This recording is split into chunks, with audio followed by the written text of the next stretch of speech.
မင်္ဂလာပါဒီတက message ပေးခြင်းကတော့တရုတ်နိုင်ငံခြုံချင်းမြို့မှာရှိတဲ့ African Diary ဆိုင်ကဖြန့်ချီထားတဲ့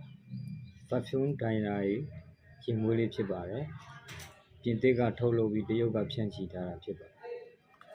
ယောက်ျားလေးတွေအတွက်ဆက်စီပြင်းရှာကြိုက်တဲ့ဘော်ဒါတွေအတွက်7နာရီ12နာရီခံတဲ့ရင်မွေးဖြစ်ပါတယ်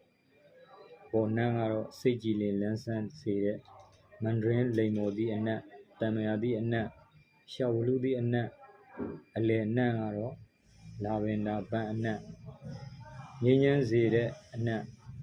ဗနီလာနှွေးထွေးစေတဲ့အနက်လေးညင်းပွင့်ဆွဲဆောင်မှုရှိတဲ့ရနက်အောက်ခံအနက်ထင်းရှူးသ